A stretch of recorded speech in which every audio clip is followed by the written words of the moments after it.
Let's begin our fourth lecture. It is an attempt to revise the TET English syllabus, which is prescribed for TET Telangana. So far, we have covered multiple topics, right from parts of the speech to sentence construction, transformation, and some other things. In today's lecture, I'm planning to talk about synthesis of sentence and letter writing. And lastly, we'll also take up vocabulary. So these are the three important topics that we are going to cover today. Your voice बहुत slow आ रही है sir. Okay, let me just check my mic.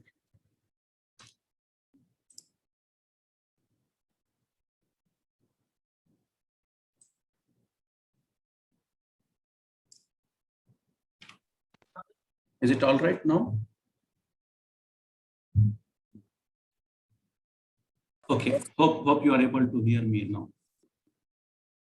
It's Yeah, so in today's lecture, we are going to talk about synthesis of sentences, letter writing, vocabulary, right? which includes synonyms and antonyms. So this is the plan for today. And you know that earlier we have discussed about parts of the speech, verbs, sentence structure, sentence construction, and tenses. And within sentence transformation, we talked about active, passive, direct, indirect, and question tags, right? And different types of sentences as well. Today we'll begin with synthesis of sentences. आज हम जो बात कर रहे हैं वो synthesis of sentences की कर रहे हैं, ठीक है। और इससे पहले हमने सेंटेंस कैसे बनता है और मुख्तलिफ सेंटेंस की जो अक़साम हैं वो ये सब चीज़ें अच्छे से सीखा है, इंक्लूडिंग टेंसेस, राइट। तो अब हम थोड़ा आगे जाते हैं और ये देखते हैं कि अगर हमको मल्टीपल यानी एक से ज़्यादा अगर सेंटेंस दिया जाए और उसको अगर सिंथेसाइज करना है, यानी दो या दो से ज़्यादा सेंटेंसेस को एक सेंटेंस में बनाना है, तो उसको कैसे किया जाता है? क्या उसमें कुछ ट्रिक्स हैं जिसको इस्तेमाल किया जा सकता है, या कोई ऐसी चीज़ है जिसको समझने से ये काम ये अमल आसान हो? ये आज हम देखने की कोशिश करेंगे। क्या आपको स्क्रीन नज़र आ रहा है? yes sir. ठीक है, तो सिंथेसिस में हम जो कोशिश कर रहे हैं वो दो या दो से ज़्यादा सेंटेंसेस को एक सेंटेंस में बनाना, ठीक है। ये एक एक्सरसाइज है जिसके मुतालिक आपसे सवाल किया जा सकता है, ठीक है, आपके सिलेबस का पार्ट है। अब पहला एग्जांपल देखिए, mister Hamza is my friend, right. Mister Hamza is my friend, he is very industrious. ठीक, तो यहाँ पर ये दो अलग अलग सेंटेंसेस है। अब पहले वाला सेंटेंस जैसे कि आप गेस कर पाएंगे ये सिंपल प्रेजेंट, राइट, और सेकंड वाला जो है वो भी सिंपल प्रेजेंट ही है, राइट। ये इसकी हेल्प से हमको पता चल रहा है कि ये दो है ना सिंपल प्रेजेंट है। अब इन दो सेंटेंसेस को, इन दो जुमलों को एक जुमला बनाने के दो अलग अलग ना तरीके हो सकते हैं। पहला वाला ये देखिए आप, पहले वाले तरीके में आप देखिए, यहाँ का जो पार्ट है यानी जिसको हम सब्जेक्ट कह रहे हैं, ठीक है, ये हमने एज इट इज नीचे ला लिया। और सेकंड वाला जो सेंटेंस है उसका पूरा हिस्सा सिर्फ सब्जेक्ट को छोड़ के इज वेरी इंडस्ट्रियस, इसको भी यहाँ ला लिया हमने। और इन दोनों के बीच में जस्ट ना कामा के जरिए से इसको बीच में उतार दिया। अब ये देखने में तो बहुत आसान लग रहा है, लेकिन ये पढ़ने में भी है ना करेक्ट होना चाहिए, ये हमको एक थोड़ा सा इंश्योर करना चाहिए। अगर आप देखेंगे कि mister Hamza is my friend, he is very industrious, यानी बहुत मेहनती हैं, बहुत ज़्यादा काम करने वाले। तो अब दूसरे वाले इसमें अगर हम देखेंगे तो mister Hamza my friend is very industrious, तो बात तो पूरी निकल कर आ रही है, मतलब पूरा निकल कर आ रहा है, लेकिन स्ट्रक्चरली हमने इसको टुकड़ों में कर दिया, टुकड़ों में करके उसको एक पूरा सेंटेंस बनाया। अब अगर आप देखेंगे तो हमने क्या किया है पहले वाले एग्जाम्पल में और उसके बाद जो नेक्स्ट हमने जो बनाया है उसमें फर्क क्या दिख रहा है? फर्क ये दिख रहा है कि दोनों के सेंटेंसेस में जो अलग अलग वर्ब है, इज इसमें है और सेकंड वाले में भी इज है, इन दोनों को हमने एक कर दिया है, ये दो के बजाय एक इस्तेमाल किया है, राइट, करके हमारी बात पूरी की है। तो ये एक तरीका है। देखिए सेम हमने वही चीज की है थर्ड वाले इसमें, है ना, ये ए में, और बी में देखिए, बी में भी हमने वही किया है कि दो की जगह सिर्फ एक वर्ब इस्तेमाल करके बात को मुकम्मल किया है। My friend mister Hamza is very industrious. तो ये दोनों तरीके हैं जिसके जरिए से आप, है ना, सेंटेंस को, दो सेंटेंसेस को सिंथेसाइज करके एक सेंटेंस बना पाए हैं। सर इसमें डिफरेंस क्या है सर दोनों में? पहले और दूसरे में? नहीं सर, ए और बी में। हाँ, दोनों में ज्यादा फर्क नहीं है, ठीक है। अगर आप ये देखें कि मिस्टर हमजा, ये क्या है? नाउन है, यस सर। है ना, और जी। माई फ्रेंड जो है ये क्या है? बोलिए, ये एडजेक्टिव का काम कर रहा है, कर रहा है नहीं कर रहा है? जी सर। सर एडजेक्टिव नाउन से पहले आता ना सर? हाँ, लेकिन यहाँ पर आप कामा नहीं देख रहे, कामा है ना, हमने पढ़ा था डिफाइनिंग और नॉन डिफाइनिंग पढ़ा था, देखिए क्लॉज। जी सर। हाँ, तो वैसे ही फ्रेज, ये फ्रेज है जो दोनों को, है ना, अलग अलग कर रहा है। ये कामा जो है ये एक फ्रेज को अलग कर रहा है। तो ये फ्रेंड जो है ये तो एडजेक्टिव है, लेकिन यहाँ पे माई फ्रेंड जो मिलके बन रहा है, राइट, तो ये एक एडजेक्टिव फ्रेज की तरह काम कर रहा है, ठीक। तो ये जो है हमजा ही की तरफ रेफर्ड है। तो हम क्या किए कि ये हमजा, ये जो सॉरी ये जो कामा है उसके बगैर भी इसको हम एडजस्ट कर सकते थे, जैसे हमने बी में किया है, my friend mister Hamza. Okay. ठीक, परफेक्टली करेक्ट है ना, एक्सप्रेशन बन रहा है, ठीक है। तो उसके बाद बाकी क्या है, इज वेरी इंडस्ट्रियस। ठीक, तो ये दोनों करेक्ट है और ये दोनों तरीके से बनाया जा सकता है। लेकिन अगर आप देखेंगे कि my friend mister Hamza is very industrious, ये बोलने में, और my friend sorry mister Hamza my friend is very industrious, इस ये दो बोलने में थोड़ा सा, है ना, रवानी का फर्क हो रहा है, लेकिन दो भी स्ट्रक्चरली करेक्ट है। ओके, अब हम लोग सेकंड एग्जांपल लेते हैं। तो हमने क्या किया यहाँ पर, पहली चीज क्या की है, वर्ब के इस्तेमाल से दोनों को, है ना, जोड़ दिया है, यानी दो वर्ब को एक वर्ब की तरह इस्तेमाल करके हमने जोड़ा है, ठीक है। क्योंकि दो सेम हैं, दो वर्ब भी सेम है, इसलिए हमने वैसा किया है। अब सेकंड एग्जांपल देखिए, they pull down a tree, right, ये सिंपल पास्ट है ना। दे ब्लॉक द ट्री, ये भी सिंपल पास्ट है। किसी भी ट्रांसफॉर्मेशन में, सेंटेंस में हम ये बात समझे हैं और ये इस पर तवज्जो दे रहे हैं कि किसी भी सेंटेंस को ट्रांसफॉर्म करने से पहले उसके टेंस पे ध्यान देना लाजमी है, ठीक। तो हाँ, तो ये दो चीजें बताती कि दो सिंपल पास्ट है। अब ये दो सिंपल पास्ट को एक करने का तरीका ये है। अब यहाँ पे देखिए, ये दे और दे, सब्जेक्ट दो रिपीटिंग है ना। They pull down a tree, they block the tree.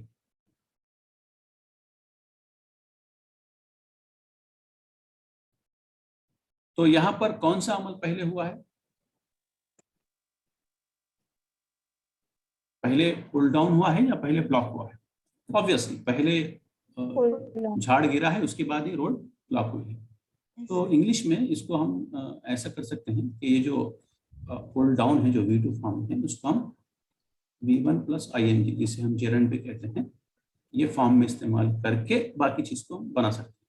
तो pulling down a tree, right, pull down को पुलिंग डाउन कर दिया ट्री, बाकी का तो as it is, they block the road.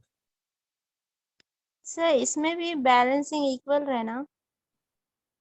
किस चीज की? सर फर्स्ट में जैसे, सर है ना sir, they pull down a tree, pulled और ब्लॉक्ड, सिंपल हाँ पास्ट सिंपल पास्ट है ना सर? हाँ नहीं, ये एक तरीका जो है जिसमें हम कर रहे हैं वो असल वो किया ही जा रहा है V1 प्लस ING से, इसलिए देखिए मैंने इसको हाईलाइट करके रखा है। इसमें बैलेंसिंग जरूरत नहीं है। इसमें ये जो स्टाइल है सेंटेंस को सिंथेसाइज करने का, बनाने का, उसमें हम V1 प्लस ING इस्तेमाल करके बनाते हैं। Okay sir. ठीक है, pulling down a tree they plowed the road.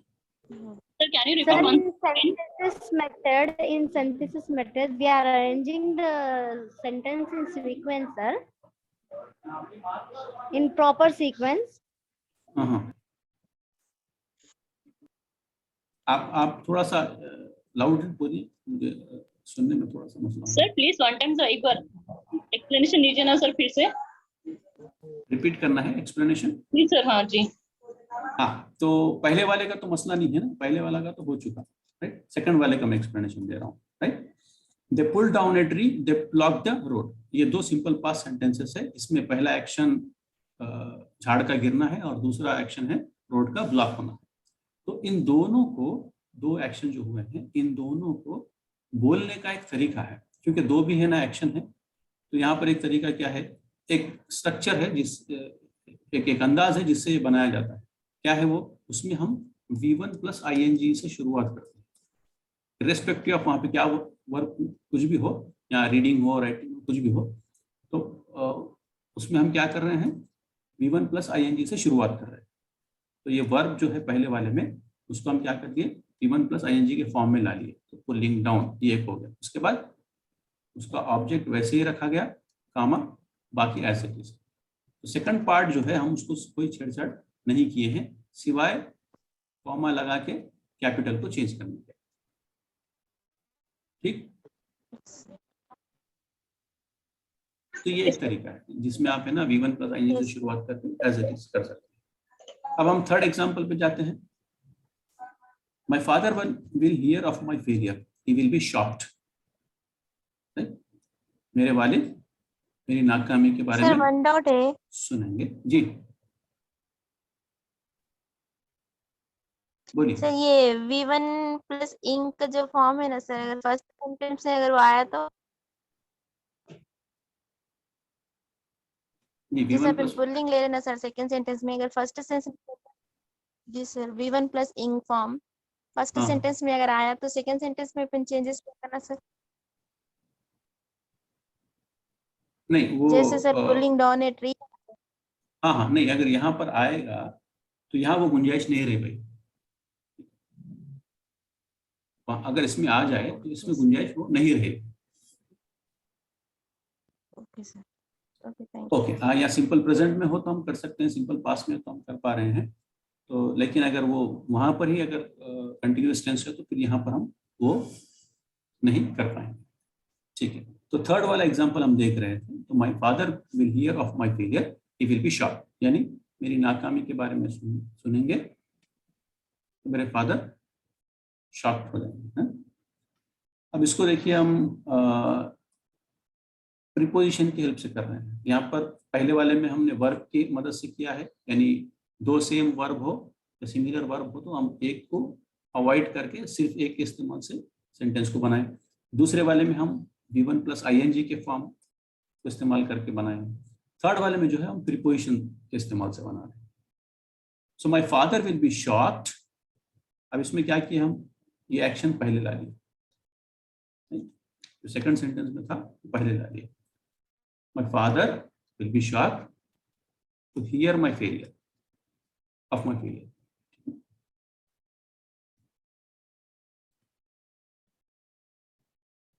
My father will be shocked to hear my failure.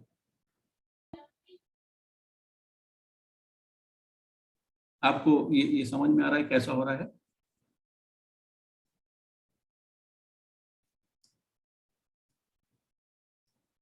ठीक है, my father will hear my failure, will be shocked. So यहाँ पे दो में सब्जेक्ट सेम है, यानी फादर ही है, राइट। पहले में हम फादर इस्तेमाल किए, सेकंड में है ना उसका प्रोनाउन इस्तेमाल किए, जो कि तरीका है इंग्लिश में। तो अब दो एक्शन हो रहे हैं, will hear of my failure, will be shocked. तो वो पहले शॉक्ड हो गए या पहले उनको खबर मिलेगी? तो पहले तो वो उनको खबर मिलेगी, उसके बाद वो शॉक्ड होंगे। तो इसका मतलब ये है कि वो जो शॉक्ड हो रहे हैं वो किस वजह से हो रहे हैं? नाकामी की खबर की वजह से। तो उसको हम क्या कर रहे हैं, my father will be shocked to hear of my failure. वजह को है ना टू के बाद इस्तेमाल करना। तो प्रीपोजिशन टू के इस्तेमाल से हम दो अलग अलग है ना सेंटेंसेस को जोड़ सकते हैं, सिंथेसाइज कर सकते हैं। ठीक,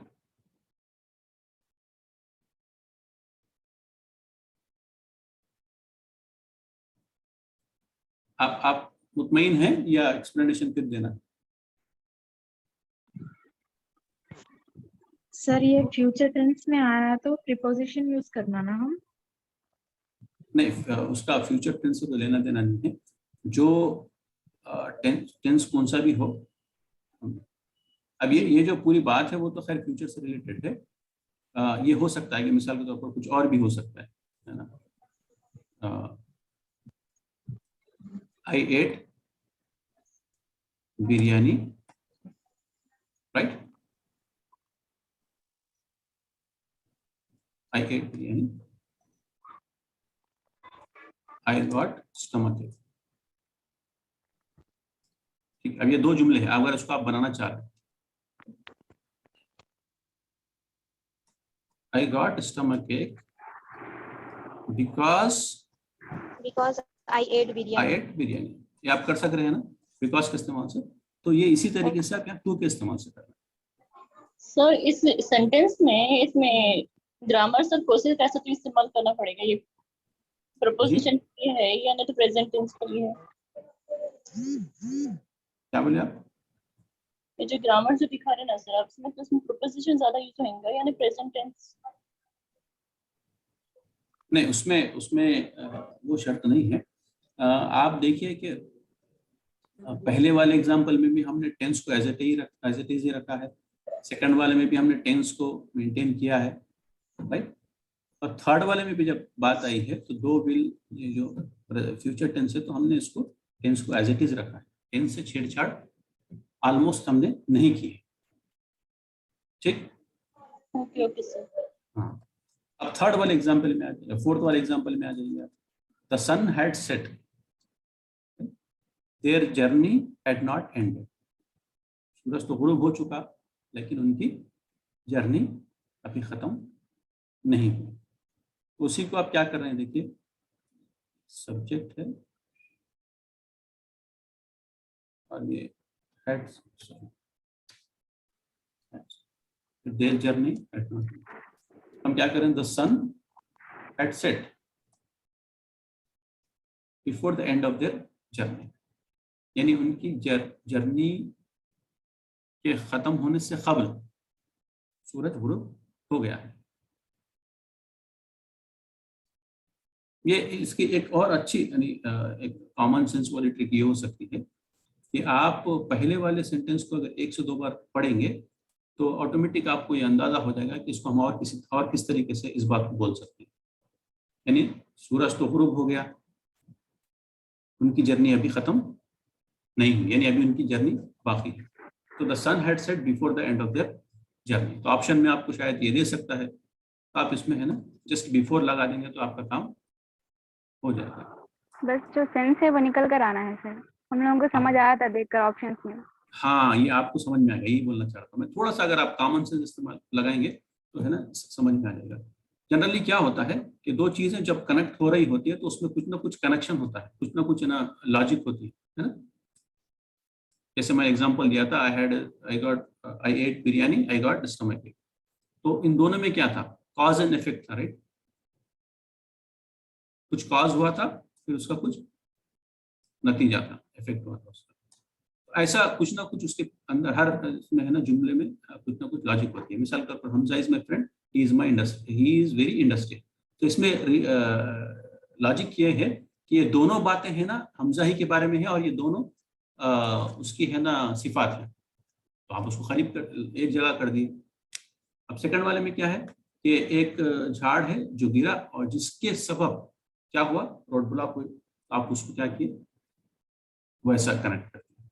तो इसी तरीके से आप थोड़ा सा लॉजिक इस्तेमाल करके ये कर सकते हैं। कुछ और हम एग्जांपल्स हैं जो हम देखेंगे यहाँ पर। अब her husband died, she heard the news, she fainted. अब ये 3 ही देखिए, पहला, दूसरा और तीसरा। पहले उनके हस्बैंड का इंतकाल हुआ, और दूसरा उनके हस्बैंड के इंतकाल की न्यूज मिली, और तीसरा उसकी न्यूज मिलने से वो गशी खा के गिर गए। ठीक, तो ये 3 चीजें हुई। अब क्या हम ये कह सकते हैं कि on hearing the news of her husband's death she fainted? 3 action हुए, 1 2 3। 3 एक्शन में ये 2 जो है वो कॉज है, और ये थर्ड वाला जो है वो इफेक्ट है। So on hearing the news of her husband's death, तो पूरे कॉज को हमने एक कर दिया, उसके बाद इफेक्ट को अलग कर दिया। हमने ये जो फेंटेड, हमने जो टेंस है, टेंस मेंटेन किया है। So on hearing the news of her husband's death she fainted. तो आपको सिंपल थोड़ा सा पास्ट का यूज किया गया है, तब यहाँ जी पर भी ईएनजी फॉर्म का यूज किया गया है हाँ, सेंटेंस में। तो यहाँ पर सिंपल हाँ, पास्ट का ये यूज हुआ है। ऑन हियरिंग बोल के जो इस्तेमाल किया है, जी, ये हम लोग यहाँ पर भी preposition plus V1 plus ING।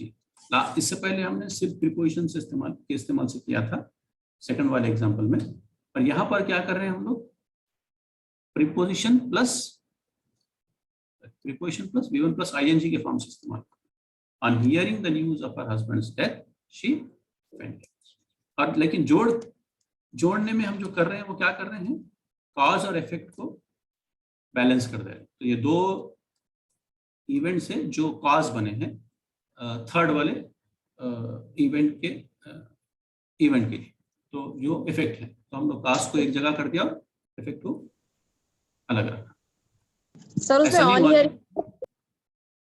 Ji, on hearing the news of her husband. जी बोलिए। ऑन हियरिंग क्या है सर? सेकंड सेंटेंस में on hearing the news of her husband's death she fainted. On hearing वहां पे क्या है सर? एडजेक्टिव। हाँ, second sentence sir, on hearing the news of her husband's death she fainted. हाँ, तो ये ऑन हियरिंग जो है वो हाँ, yes, एडजेक्टिव sir. कैसा होगा बोलिए। हम तो बेसिक्स पढ़े हैं ना। फ्रेज है।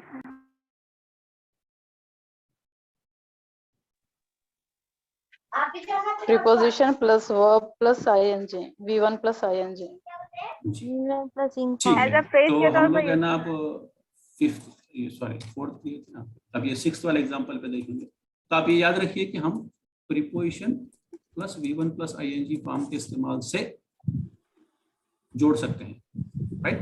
और V1 प्लस ING फॉर्म मैं आपको बार बार बोल रहा हूँ, उसको हम जेरंड भी कहते हैं, GERUND।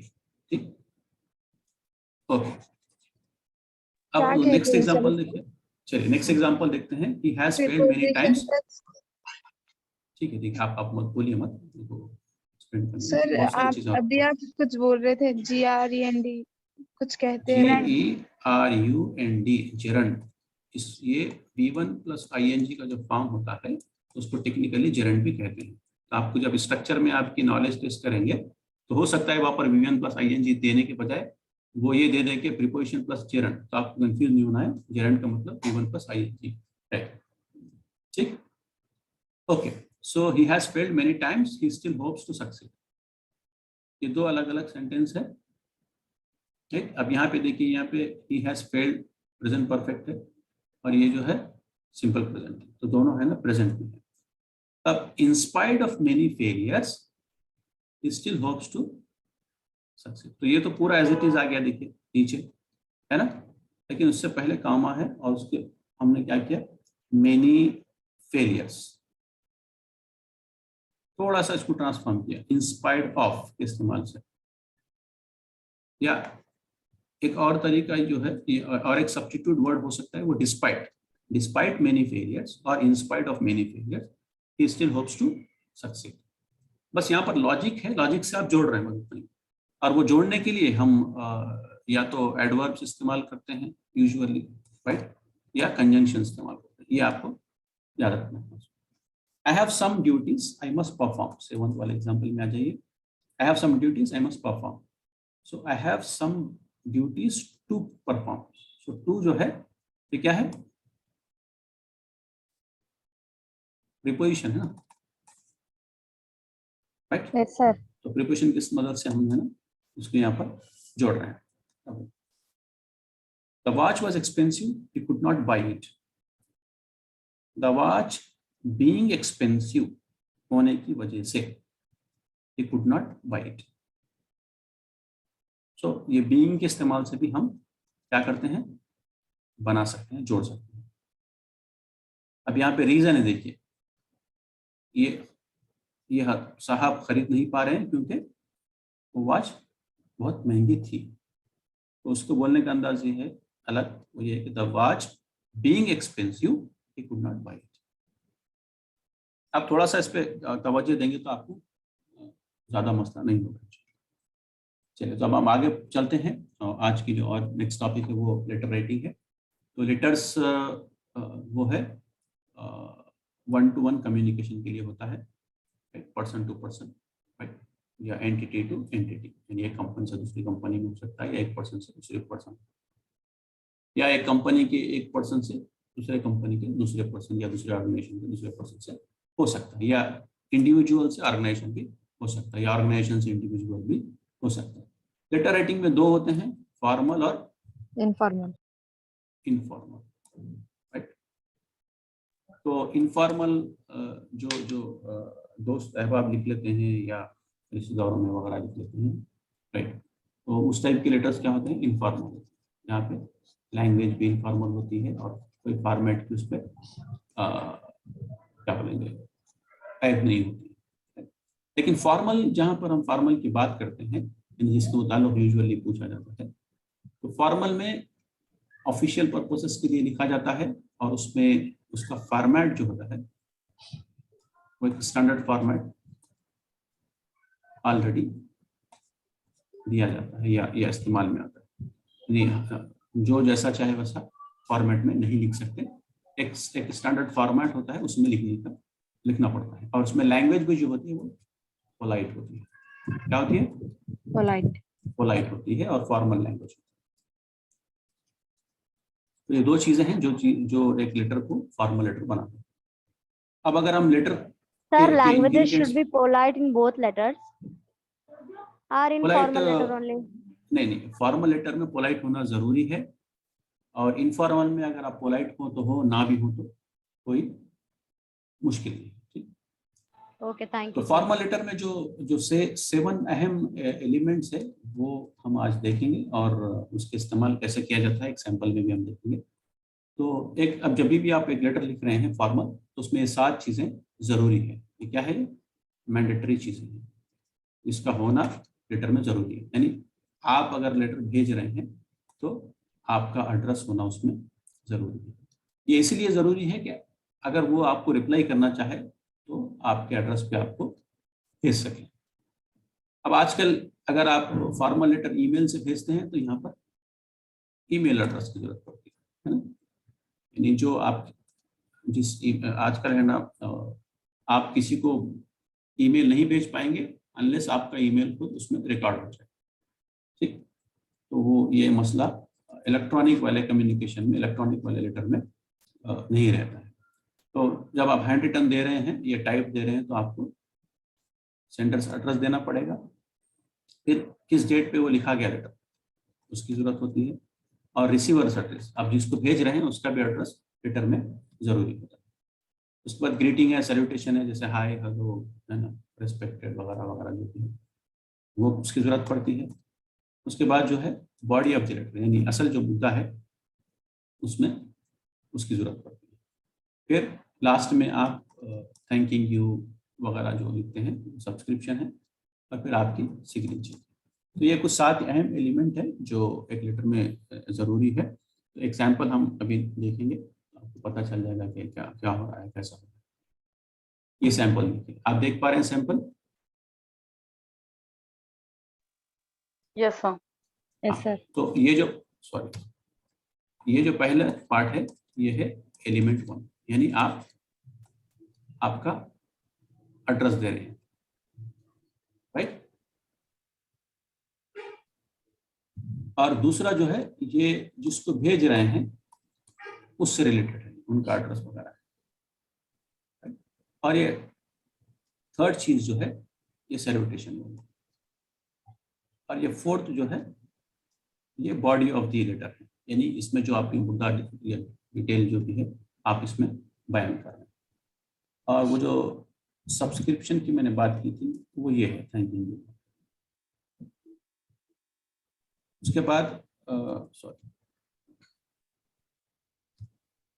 ये आपकी सिग्नेचर है,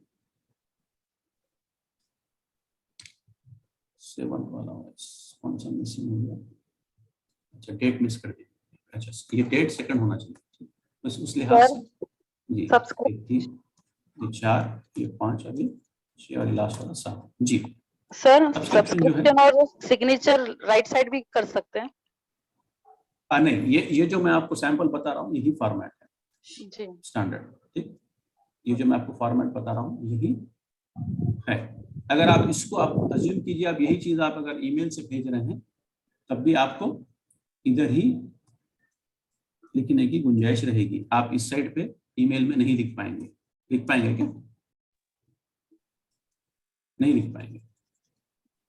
ठीक, तो ये है, तो एक सैंपल है, एक नजर देख लीजिए आप। 6th and 7th thanking you and thanking you middle में आना है सर? नहीं, जरूरी नहीं। आप ये जो अलाइनमेंट चल रहा है उसी अलाइनमेंट के हिसाब से जा सकते हैं।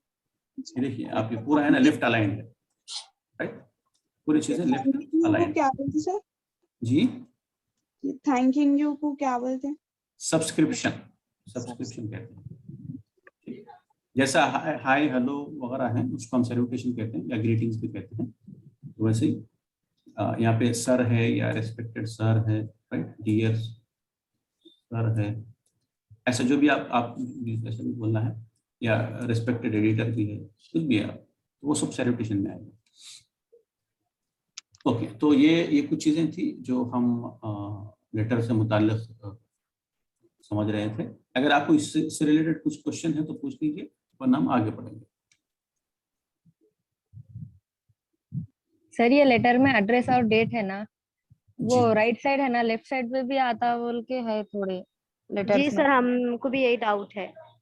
नहीं, हमने भी देखे वैसे ही था वो। जी, हम भी कल एक लेटर देखे थे सर, तो उसमें भी लेफ्ट साइड ही था सर, राइट साइड डेट वगैरह मेंशन नहीं था। और 2 जो था ना सर, जो 2 हम मेंशन करते वो उसमें 2 नहीं था सर। ये हमारा डाउट है सर, पर्सनल डाउट है हमें। जी, बहुत अच्छे, बहुत अच्छे। मैं इसलिए ये सैंपल बताने से पहले आपको ये चीजें बताया था कि फॉर्मल लेटर्स में ये चीजें होना लाजमी है। ठीक, नंबर 1 सबसे अहम चीज ये है। उसके बाद ये जो है ना, कुछ लोग इसको राइट में लिखते हैं, कुछ लोग बगैर 2 के लिखते हैं, तो ये भी ओके है। ऐसा आप वैसा करने से या ऐसा करने से किसी किस्म की आप गलती नहीं कर रहे। ठीक, थोड़ा स्टाइल का इशू है, अदरवाइज कोई है ना उसमें मिस्टेक नहीं। ओके सर, एग्जाम में जी सर इनफॉर्मल बताइए ना सर एक बार। सर ये फॉर्मल और इनफॉर्मल में हम जो लिखते हैं, your sincerely, your faithfully, इसका डिफरेंस? ठीक है, तो ये जो यू आर सिंसियरली बोल के लिखे है ना, तो फॉर्मल में जो है ना, या तो सिंसियरली आएगा, या तो है ना ट्रूली आएगा, राइट, या फिर फेथफुली आएगा, या ओबीडियंटली आएगा। अब डिपेंडिंग है आपका और ये जिस ऑफिस को आप भेज रहे हैं या जिस पर्सन को आप भेज रहे हैं उसके दोनों के बीच में क्या रिलेशन है, क्या रैपो है, क्या हायरार्की है, उसके ऊपर आएगा। मिसाल के तौर पर अगर मैं ये लेटर जो है फॉर्मल मेरे टीचर को भेज रहा हूँ जो हेड ऑफ द डिपार्टमेंट है, राइट, तो मैं सिंसियरली लिखने के बजाय है ना या ओबीडियंटली लिखना ज्यादा मुनासिब समझूंगा। क्यों? क्योंकि मेरे टीचर है, तो मैं जो कहूँ वो जो कहते हैं मैं मानता हूँ, तो इसलिए ओबीडियंटली लिखना ज्यादा मुनासिब है। यही अगर मैं लेटर है ये इस एडिटर को मैं भेज रहा हूँ या म्युनिसिपल चेयरमैन को भेज रहा हूँ, तो मैं सिंसियरली लिखना ज्यादा मुनासिब समझूंगा। ठीक, यूअर्स के लिए जो अपॉस्ट्रोफी दिया जाता है सर, YOUR, हाँ अपॉस्ट्रोफी यूअर्स है आना सर चाहिए, यहाँ यूअर्स आना चाहिए, जी। यूअर्स आना चाहिए। उसके लिए सर इनफॉर्मल में अपॉस्ट्रोफी नहीं लिखना चाहिए क्या? नहीं डालना किसी चाहिए? में भी नहीं, वो अपॉस्ट्रोफी लिखना गलत है, क्योंकि अपॉस्ट्रोफी अगर आप लगाते हैं तो वो पोसेसिव हो जाता है। क्या हो जाता है? पोसेसिव। हाँ, यूअर्स का मतलब ये उनका हो जाएगा ये, राइट। देख, थैंक यू सर। फसी है, अपॉस्ट्रोफी एस लगाएंगे तो क्या होगा? कोई चीज है जो फसी साहब की है, ये मतलब होता है ना, तो ये वैसा हो जाएगा, तो ये रॉन्ग है। यूअर्स में कभी भी है ना अपॉस्ट्रोफी नहीं आनी चाहिए। Okay sir, thank you. चलिए, और कुछ डाउट है आपके इससे रिलेटेड? नो तो सर। ये कोई हार्ड एंड फास्ट रूल नहीं है कि वो ये जो पहले वाला है ये राइट में हो, राइट में होना चाहिए, लेफ्ट में नहीं, लेफ्ट में होना चाहिए, राइट में नहीं, इसका कोई मसला नहीं है। और ये जो लास्ट वाला पार्ट है यूर सिंसियरली वगैरह, ये राइट में हो या लेफ्ट में हो, इसमें भी ज्यादा कोई लड़ाई झगड़े की बात नहीं है। सर अगर एग्जाम में क्वेश्चन दिया तब किस साइड आना बोल के तो नहीं, वो नहीं लिखना? पूछ, वो वैसा नहीं पूछेगा वैसा नहीं पूछेगा वो हो सकता है कि ये थैंकिंग यू जो है ये होना चाहिए नहीं होना चाहिए ये पूछ सकता है, या थैंकिंग यू को क्या कहते हैं ये पूछ सकता है, राइट। या ये पूछ सकता है कि थैंकिंग यू सब्जेक्ट के नीचे आएगा क्या, ये पूछ सकता है। इस टाइप का सवाल आप पूछ सकते थैंक यू हैं। सर। ठीक, और कुछ? सर थैंक यू के बाद कॉमा लगा सकते, कॉमा लगाना है सर या ओनली फुल स्टॉप? नहीं, आप टेक्निकली यहाँ पर बात खत्म कर चुके हैं, आपकी बात यहाँ पे खत्म हो चुकी है ना? Yes sir. Yes sir. With warm regards या विथ वार्म विशेस ऐसा कुछ बोल सकते हैं व्यूअर्स थैंकिंग यू के बाद? आप कुछ बोल रहे हैं, वो इतना नहीं सर, समझ में आ रहा है जी। विथ वार्म रिगार्ड्स ऐसा कुछ मेंशन करते हैं ना सर, तो थैंकिंग यू के बाद कॉमा दिए कर सकते क्या? थैंक यू के बाद अगर कॉमा रखेंगे तो रॉन्ग रहेगा क्या, ये पूछ रहे हैं, राइट? जी नहीं, विथ वार्म रिगार्ड्स वगैरह कुछ ऐड कर सकते हैं ना सर वहाँ पे, तो जरूर कर सकते हैं ना ये? नहीं, आपका सवाल क्या है? कामा वहाँ पे रहना चाहिए ये सवाल है या नहीं रहना चाहिए ये सवाल? आप शायद माइक के बहुत करीब से बोलते हैं तो उसलिए उसको समझने में थोड़ा सा मुश्किल होगा। थैंकिंग के बाद वार्म रिगार्ड्स वगैरह यूज करते हैं ना सर, तो वो करना है या नहीं पूछ रहे हो ना? वो इसका सब्स्टिट्यूट है। यूर सिंसियरली जो है ना उसका सब्स्टिट्यूट है। जैसे जनरली क्या होता है बिजनेस कम्युनिकेशन में, स्पेशली बिजनेस कम्युनिकेशन में बेस्ट रिगार्ड्स बोल के, राइट, वार्म रिगार्ड्स बोल के इस्तेमाल किया जाता है। Your sincerely, your faithfully, obediently वो बिजनेस में इस्तेमाल नहीं होता है। बिजनेस में यूजुअली ये दो ज्यादा इस्तेमाल किए जाते हैं। यही पूछना चाह रहे थे आप? जी सर, जी सर। जी हाँ। तो ये बिजनेस कम्युनिकेशन में नहीं, जब आप कारपोरेट कंपनीज में काम करते हैं या बिजनेस सेटअप में काम करते हैं, किसी ऑर्गेनाइजेशन में काम करते हैं, तो यूजुअली वो लोग ये प्रिफर करते हैं, इसका ज्यादा चलन है, सिंसियरली वगैरह नहीं होता है। ठीक सर, ये सब्जेक्ट कहाँ पर आना चाहिए? सब्जेक्ट कभी भी है ना ये सैल्यूटेशन के बाद आना चाहिए। यहाँ पर या जो सर टीचर जो भी लिखेंगे, डियर सर, रिस्पेक्टेड सर वगैरह वगैरह, उसके इमीडिएट बाद सब्जेक्ट आना चाहिए। तो इसको क्या कहलाया जाएगा सर? अगर कोई ऐसा करते हैं कि पहले ये दे दिए, राइट, रिसीवर जो भी है उसका दे दिए, उसके बाद सब्जेक्ट दे दिए, उसके बाद अगर सर इस्तेमाल कर रहे हैं तब भी वो मुनासिब है। रेस्पेक्टेड तो ये लिखना जरूरी नहीं है सर, रेस्पेक्टेड सर बोलते। सर खुद वर्ड ऑफ रेस्पेक्ट है ना, जी सर कहना खुद एक वर्ड ऑफ रिस्पेक्ट है। और अगर आप मजीद उसको एहतराम से बोलना चाह रहे हैं तो एस्टीम सर बोल सकते हैं, रेस्पेक्टेड सर बोल सकते हैं, जो भी। ठीक, नहीं अगर आप उनके बजाय अगर यहाँ लिख देते मिस्टर राम, ये बोलने में, तो मिस्टर राम को सर बोलने में तो आप इज्जत में इजाफा कर रहे हैं। तो ये सर अगर सब्जेक्ट के बाद भी आए तब भी राइट है। चलिए मैं समझता हूँ थोड़ा हम आगे बढ़ेंगे, चीजें यस सर। वोकैबुलरी में आ जाइए। तो वोकैबुलरी एक पूरा समंदर है, एक पूरी दुनिया है, और अंग्रेजी में कहा जाता है कि 4-5 लाख के करीब कुछ है ना वर्ड्स है, या उससे भी ज्यादा है। तो उतने ज्यादा पे तो शायद हम लोगों की पकड़ मुमकिन नहीं है, एटलीस्ट इस बची हुई जिंदगी में। तो हम ये काम करेंगे कि कुछ चीजें जो आसानी से हम समझ सकते हैं वो देख लेंगे वोकैबुलरी से रिलेटेड। तो वोकैबुलरी में अगर वर्ड फॉर्मेशन का आपको थोड़ा भी अंदाजा है तो कुछ वर्ड क्या होते हैं, प्रीफिक्स और सफिक्स के इस्तेमाल से बनाए जाते हैं।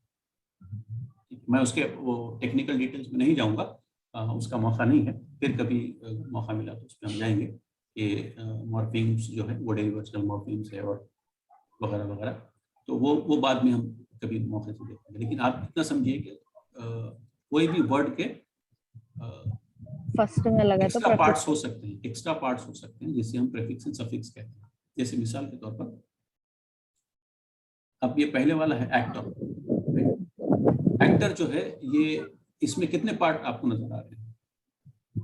2, राइट। आपको पता है इंग्लिश में एक्ट एक वर्ड है, राइट, लेकिन इसमें जस्ट OR लगाकर एक और वर्ड बनाया गया है, राइट, एक्टर, है ना। तो एक्ट जो है वो तो नाउन भी हो सकता और वर्ब भी हो सकता, लेकिन एक्टर जो है वो सिर्फ नाउन है। तो एक नया वर्ड फॉर्मेशन हुआ है किसकी मदद से? OR की मदद से। तो OR जो है वो टेक्निकली इसको कहते हैं सफिक्स। क्या कहते हैं? सफिक्स। तो सफिक्स वो हिस्सा है, वो टुकड़ा है वर्ड में जो लास्ट में आता है। ठीक, अब प्रीफिक्स उसके उसके उसके बिलमुकाबिल प्रीफिक्स वो है जो पहले फर्स्ट में आता। ठीक, ये दो आपको याद रख लीजिए।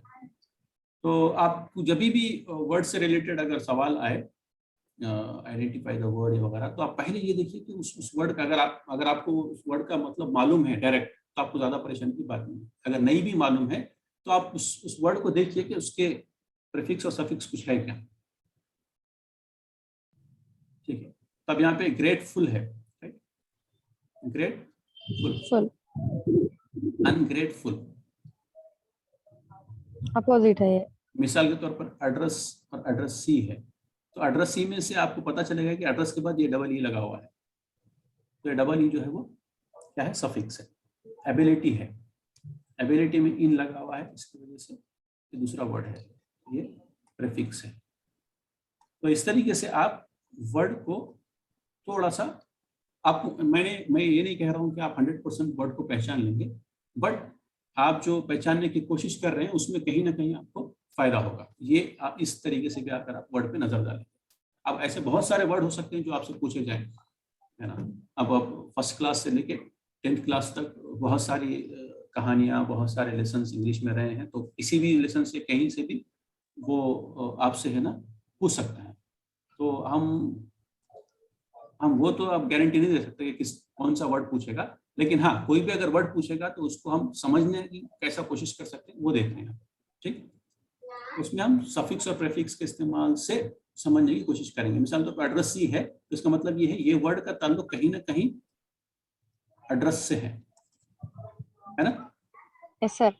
हाँ, ये एड्रेस से मिला हुआ कुछ ना कुछ बोलना चाह रहा है। तो अब ये एड्रेस से एड्रेस ही है, यानी वो जिसका एड्रेस है। एड्रेस ही कौन होता है? यानी जिसका एड्रेस है वो एड्रेस ही है ना। Yes sir. हाँ, तो इस तरीके से हम थोड़ा सा गेस करके हमारे जो वोकैबुलरी के मसले हैं उसमें कहीं ना कहीं सॉल्यूशन ढूंढ सकते हैं।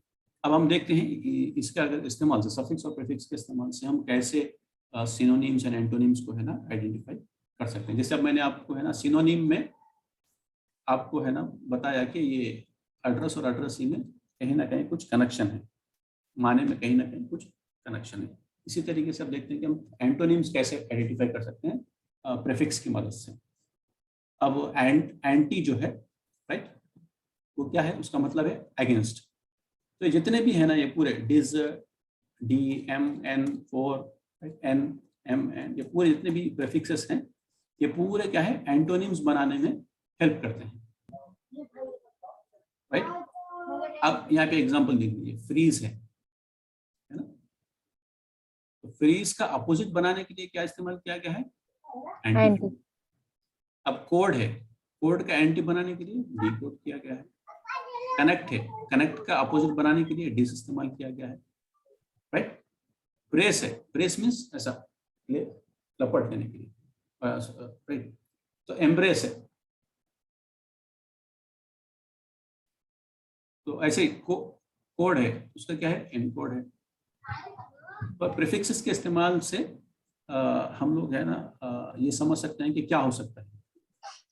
अगर आप थोड़ा यहाँ देखेंगे, कुछ है जिसमें एंटोनिम को बन रहे हैं, कुछ है जिसमें है ना उसका मतलब पता चल रहा है। जैसे अब ये एंटी, डी और डिस जो है ये एंटोनिम के लिए है, राइट। और बाकी जो है देखिए वर्ड है जिसका है ना मतलब पता चल रहा है। मिसाल के तौर पर फोर है, फोर एक ऐसा प्रीफिक्स है जो तो मतलब है से पहले, से पहले। तब फॉर एग्जांपल कास्ट है, फोर कास्ट है, फोर साइट है, यानी वक्त से पहले जो चीज आप देख पाए वो क्या है, फोर साइट है। तो इस तरीके से होता है। अब यहाँ पे इम है, अब बैलेंस है, राइट। बैलेंस मीन्स तवाजुन है, लेकिन अगर आप उसको इम लगा दे रहे तो क्या हो जा रहा, वो अपोजिट वर्ड हो जा रहा उसका, इम्बैलेंस, राइट। तो यहीं पर नेशनल है, देखिए नेशनल को इंटर लगाए तो क्या हो जा रहा, वो इंटरनेशनल, ऐसा जो नेशनल्स को कनेक्ट करे, राइट। इंटर स्टेट बोलते हैं ना, इंटर स्टेट टूर्नामेंट है, यानी ऐसा टूर्नामेंट जो डिफरेंट स्टेट्स के बीच में हो, बीच में सेंटर नहीं, एक दूसरे के आपस में, ठीक। इंटर बोले तो दो ना सर, दो के बीच, दो या दो से ज्यादा हो सकते हैं, ठीक। Internet, internetwork, intermediate. तो हाँ इंटरनेट है, देखिए नेट जो दो या दो से ज्यादा के बीच में हो, इंटरनेट, ओके। तो अब देखिए यहाँ पे मिस जो है ये भी एंटोनिम बनाने में इस्तेमाल हो रहा है, जैसा इम जो एंटोनिम के लिए इस्तेमाल हो रहा है, मिस भी वैसे ही हो रहा है। देखिए फायर है, मिस फायर, अंडरस्टैंड है, मिस अंडरस्टैंड। तो ये छोटी छोटी चीजें हैं। अब सेंस है, नॉन सेंस, एग्जिट है, नॉन एग्जिट। तो एंटोनिम को आपको पहचानने में बहुत ज्यादा आसानी हुई, क्योंकि अंग्रेजी में बहुत सारे एंटोनिम है ना, यही प्रीफिक्सेस, यही 10-15 प्रीफिक्सेस के इस्तेमाल से बनते हैं, ठीक। तो वैसे ही आप सफिक्स में भी कुछ है जो आपको है ना, डिसएम्बार्क क्या होता है सर? एम्बार्क जो होता है वो एम्बार्क जो होता है वो क्या कहते हैं, जर्नी पे निकलना जो होता है ना, निकलने का के लिए है। डिसएम्बार्क उसका करीब करीब मतलब वही है। एम्बार्क ऑन ए जर्नी बोल के इस्तेमाल होता है, राइट। उसका मतलब ये है कि जर्नी के लिए निकले हैं, गो ऑन बोर्ड जिसका मतलब है। तो डिसएम्बार्क मींस वो जर्नी पर नहीं निकले, राइट। अपोजिट है, डिस जो है वो एंटी है, यानी जैसा हम लोग मिस और वगैरह देखे थे ना, तो एंटी मतलब में निकलेगा, यानी नहीं निकले आप। गो ऑन बोर्ड होना चाहिए था, आप ऑन बोर्ड नहीं गए। तो ये भी एक कुछ चीजें हैं, आप देख लीजिए अगर आपको वक्त मिले थोड़ा।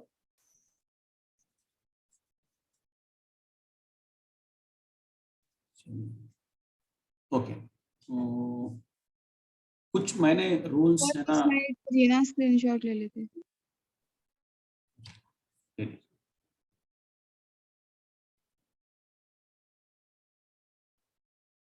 Thank you sir. ओके, सो मैंने कुछ रूल्स है ना आइडेंटिफाई करने की कोशिश की है। बहुत जगह देखने के बाद पता चला कि कुछ रूल्स है जो काम आ सकते हैं सिनोनिम और एंटोनिम को आइडेंटिफाई करने के लिए, या ये कुछ मेथड है जिसके इस्तेमाल से आप है ना वर्ड को पहचान सकते हैं।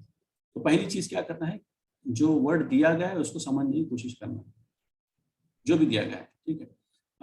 वर्ड का मतलब अगर जो अकेला हो तो अलग हो सकता है, और वो जो सेंटेंस में हो तो शायद वो कुछ और मतलब दे, या फिर वो वर्ड को पूरे सेंटेंस की वजह से क्या मतलब हो सकता है ये भी अंदाजा सेंस बन सकता है।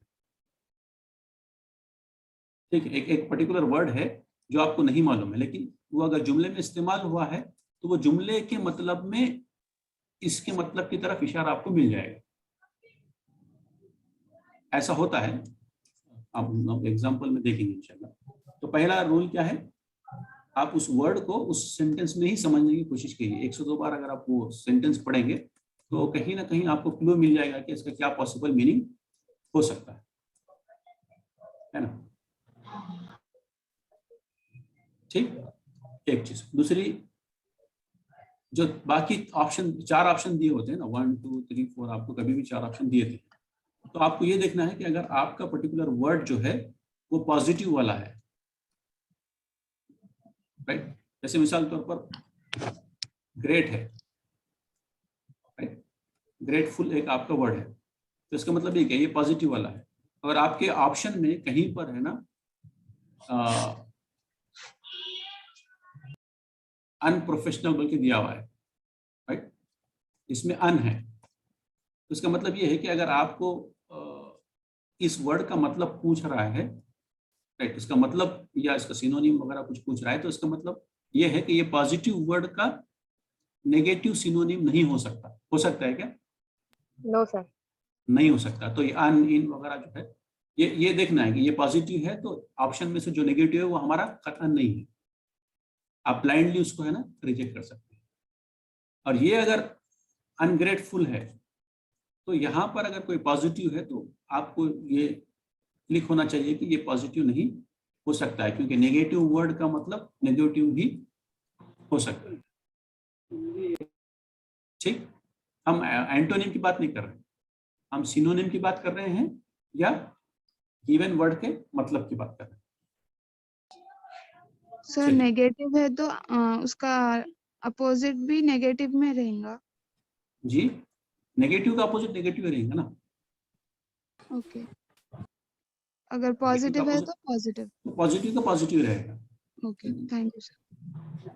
तो पहली चीज हमने क्या की है, पहले तो वो वर्ड का मतलब क्या है इसको उसी सेंटेंस में 1-2 बार पढ़ के समझने की कोशिश की, एक गेस पहले डेवलप की। उसके बाद सेकंड, अगर वो वर्ड पॉजिटिव है और आपको है ना उसका मतलब what is the meaning of this word, right, underline word या find out the synonym of the given word बोल के अगर आपसे पूछ रहा है, तो आपको क्या देखना है, वो वर्ड अगर पॉजिटिव है तो आपके ऑप्शन में से नेगेटिव को आपको ब्लाइंडली एलिमिनेट कर देना है। थर्ड जो चीज है वो है पार्ट्स ऑफ स्पीच। अब आप देखिए, अगर आपका गिवन वर्ड जो है अंडरलाइन वो अगर वर्ब है तो क्या आपके ऑप्शन में एडजेक्टिव उसका मतलब हो सकता है, प्रीपोजिशन उसका मतलब हो सकता है, नाउन उसका मतलब हो सकता है, इंटरजेक्शन उसका मतलब हो सकता है, या सर वर्ब भी होगा, सिमिलर वर्ब हो सकता है, वर्ब भी होगा ना। तो आप अगर पार्ट्स ऑफ स्पीच भी देखेंगे तो आप है ना एलिमिनेशन आसानी से कर पाएंगे, यानी जो इररिलेवेंट है उसको आप आसानी से बाहर निकल पाएंगे। हो सकता है 4 में से 2 तो आपको समझ में आ जाए कि हाँ ये वर्ब हो ना हो, मगर ये प्रीपोजिशन है, इसको तो बाहर होना ही है, ये इंटरजेक्शन है, इसको तो बाहर होना ही है, क्योंकि वर्ब का मुतबादिल वर्ब हो सकता है लेकिन इंटरजेक्शन प्रीपोजिशन नहीं हो सकता, राइट। तो आपका जो एलिमिनेशन आप आसानी से कर पाएंगे तो आपको आंसर मिल जाएगा, राइट? सर वर्ब का एडवर्ब नहीं हो सकता? जी,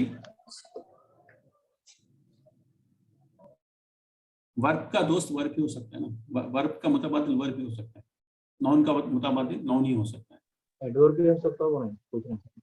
जी, एडवर्ब भी हो सकता है, मॉडिफाइड वर्ब। नहीं, मिसाल के तौर पर मैं यहाँ लिख रहा हूँ आपको, अब आप बोलिए मुझे वर्ब हो सकता है, नहीं हो सकता, एडवर्ब हो सकता है, नहीं हो सकता।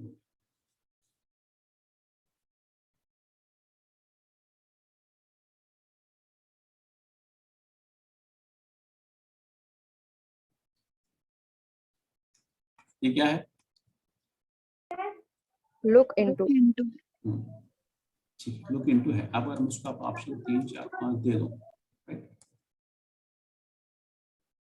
ब्यूटीफुल।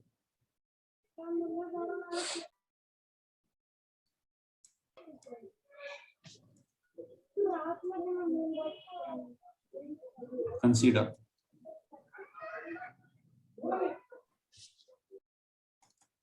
वहीदा,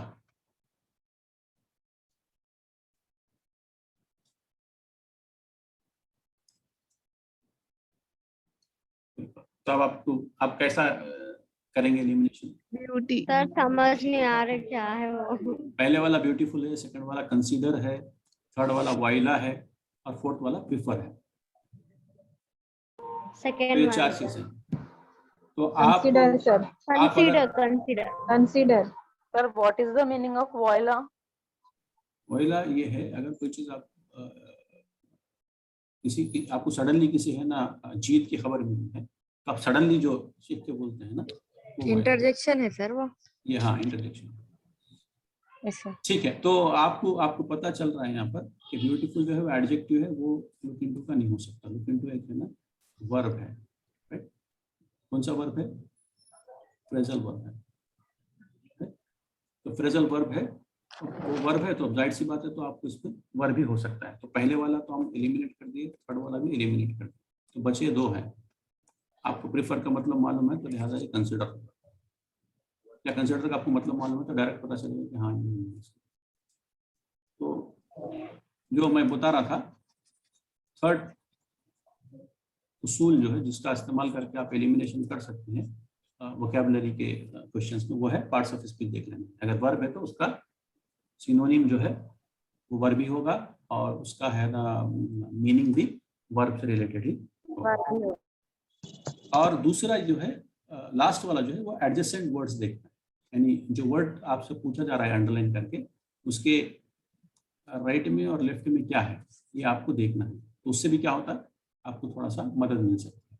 ये चारों प्रिंसिपल हम इस्तेमाल अप्लाई कर सकते हैं। अभी मैंने आपको ये वाले प्रिंसिपल का बताया, राइट? ये वाला तो सेल्फ एक्सप्लेनेटरी है, या ये और ये 2 रिलेटेड है, और ये तो आसानी से आपको पता चलेगा पॉजिटिव। तब हम एक काम करते हैं, ये जो एग्जांपल दिया है मैंने उस पर हम ट्राई करते हैं। ये जो 4 प्रिंसिपल्स हैं उसको इस्तेमाल करने की कोशिश करेंगे। A Bengal tiger appears from nowhere and pounces on the passenger. Sir इसका आंसर डी, रोर। नहीं, Yes, आपको sir, ये प्रिंसिपल इस्तेमाल करना है, ये बोला था मैं।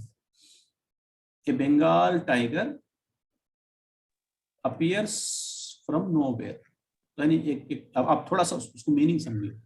एक टाइगर है, वो अचानक कहीं से आ गया, राइट? फिर पाउंसेस ऑन द पैसेंजर, एक पैसेंजर है जिसके ऊपर उसने पाउंस किया।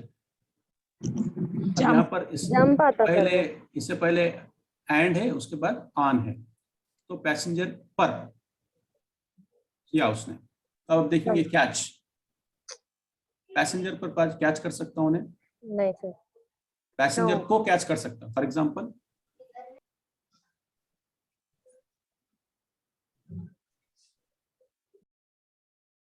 अगर 2 लगा लिए तो आ जाता शायद ना सर। फिर भी थोड़ा सा वो ग्रामेटिकली इनकरेक्ट लग रहा था, इसलिए मैं उसको आपको बोला नहीं। तो मेरा तो आपको ये प्रीपोजिशन हेल्प कर रहा नहीं कर रहा है, ये इसको आप थोड़ा सा रिलेट करने में कर रहा। तो अब कैरिस्मेटिक जो है ये तो एडजेक्टिव है, और यहाँ लग रहा है कि ये वर्ब हो सकता है। जैसा अपीयर्स है वैसा पाउंस है ना, वर्ब हो सकता है, ये हमको पता चलता है। तो एडजेक्टिव तो नहीं होगा, वर्ब का एक्सप्लेनेशन एडजेक्टिव नहीं हो सकता। तो बचे क्या, 1 2 3 बचे। 3 में से अगर हम ये बाजू वाले पे ध्यान दें, राइट, और एक बार फिर से सेंटेंस पढ़ें, a Bengal tiger appears from nowhere and pounces on the passenger, तो इसका मतलब ये है कि ये कैच नहीं होगा। सर रोर मीन्स कहते हैं ये चीज, ये आदमी पर कुछ कर रही है। ये जो टाइगर है ये आदमी पर, ये जो पैसेंजर है इस पर कुछ कर रही है। तो वो अब आदमी को कैच तो नहीं करेगा, टाइगर करेगा क्या? No sir. रोर है, रोर क्या है?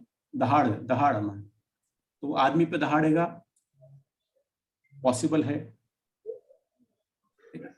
और आदमी पे जंप करेगा, ये दो, अब ये दो तो एलिमिनेट हो चुके हैं, फर्स्ट और थर्ड जो है वो एलिमिनेट हो चुके हैं। बचे क्या, सेकंड और फोर्थ, रोर और जंप। अब हमको पता है रोर किसको कहते हैं, दहाड़ को कहते हैं, उसके चीखने के मन को क्या कहते हैं, रोर कहते हैं। लायंस, राइट, लायन हो या टाइगर। तो अब वो आदमी पे दहाड़ेगा या आदमी पे हमला करेगा? हमला करता। पाउंसेस ऑन बोल रहा है ना, तो पाउंसेस ऑन की हेल्प से हमको ये पता चल रहा है कि उसने जंप किया होगा। जंप ऑन समबडी होता है।